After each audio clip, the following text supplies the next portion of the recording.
আজ আপনাদের জন্য তৈরি করলাম পাটিসাপটা পিঠা। তো প্রথমেই কিন্তু দুধটা বসাই দিলাম, পুরোপুরি 1 কেজি দুধ কিন্তু নিয়ে আসছি। এই দুধটাকে একেবারে জাল দিতে দিতে দিতে দিতে ঘন করে খিরসা তৈরি করব। তো এই যে দেখেন চুলাটা ধরাই দিছি, আর এই দিকে দুধটা জাল হতে থাকবে, আর এই দিকে হচ্ছে আমি পাটিসাপটা পিঠা বানানোর জন্য যে ডোটা আছে ওইটা তৈরি করে নেব। তো এই গপ গপ করে এখনই দিয়ে দেবো কতগুলো ছোলার গুড় দিয়ে দিলাম। ছোলার গুড় দেওয়ার পর পানি দিয়ে একেবারে সুন্দরভাবে তৈরি করে নিলাম। আর পাটিসাপটা পিঠার এই দুধটা কিন্তু একেবারে পাতলা পাতলা তৈরি করতে হয়।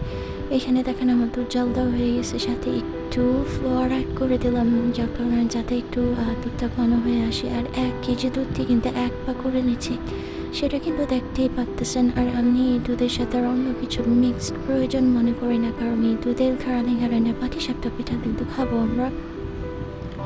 তো দেখেন দুধের যেই ঘ্রাণ আর দুধের যেই ঘ্রাণ, উফ মাশাল্লাহ, আপনারা কাছে থাকলে আপনারাও পাইতেন। আর এই পাটিসাপটার পিঠার স্বাদটা যা হয়েছে না সেটা আমি আপনাদেরকে বোঝাতে পারবো না।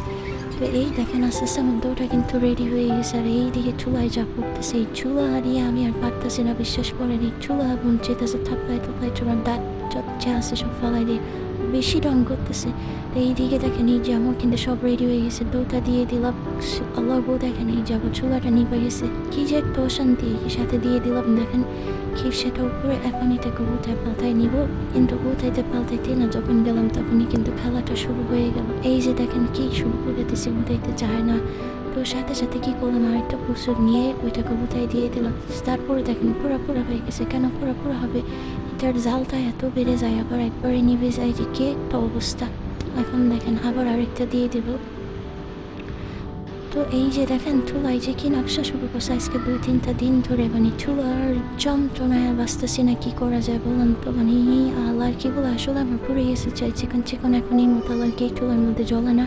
তো খুব ঢং করতেছে ও, আসলে আমাকে কাজ করতে দিতেছে না, ওরা মন চেতেছে থাপ্পায় দাঁত তুলে ফালাই দিই, ও একটু জ্বলে একটু নিবে, এই ঢঙ্গই চলতেছে। তো এই যে দেখেন আর একটা ডো কিন্তু দিয়ে দিলাম। দেওয়ার পরে এখন হচ্ছে এখানে খিরসা দিয়ে দিব। খিরসা দিয়ে এটাও কিন্তু উঠাই নিচ্ছি। এই উঠাইতে গেলে যে কি একটা ঝামেলা হয়ে যায়, দেখেন উঠাইতে যায় না, আর তাছাড়া ছোটো তো। তো এখন হচ্ছে আরেকটা দই দিয়ে দিব। তো দেখেন এই যে আবার চুলাটা নিয়ে গেছে, এখন কেমনটা লাগে বিরক্ত লাগে না। এখন এইভাবে যদি বারবার চুলা নিতে থাকে, বাসার মধ্যে ধোয়ার যন্ত্রণায় ধোয়ার গন্ধে মরে যেতেছি। তো দেখেন এই যে আবার দিয়ে দিলাম। তো এইটা আবার উল্টায় পাল্টাই দিলাম, আর দেখেন এইটাও মোটামুটি হয়ে গেল। এখন হচ্ছে আর একটু দিয়ে দিব। তো ফাইনালি এই কয়েকটা ভাজতে পুরো ভাজতে ভালোভাবে হয়েছে। আর এইটার কথা আর কি বলবো, এটা দেওয়ার পরে এইটার আবার কোনোভাবেই উঠানো পসিবল হয়নি। মানে এটা না পারতেছি ধরতে, না পারতেছি উঠাইতে, না পারতেছি পাল্টাইতে, কি যে একটা অবস্থার আর পুরো ব্যবস্থা নাই। এটারে বললাম বাবা তোরা এমনিই খায় নেই, এটার আমি পারতেছি না। তো এই যে দেখেন ফাইনালি অনেকগুলো বানাইতে তারপর হচ্ছে আমার পারফেক্ট কিছু পিঠা হয়েছে। আপনারা আইসেন, আপনাদের দাওয়াত রইল। আর এত কষ্ট করে ভিডিও বানাই, আপনারা কি আরও আমাকে লাইক ফলো দেন না, কাছে থাকেন না বলে। আপনারা লাইক ফলো দিয়ে কাছে থাকবেন, কমেন্টস করবেন, ভালো কমেন্টস করবেন, উৎসাহ করবেন। আপনাদের জন্য আরও ভালো জিনিস তৈরি করে দেখাবো।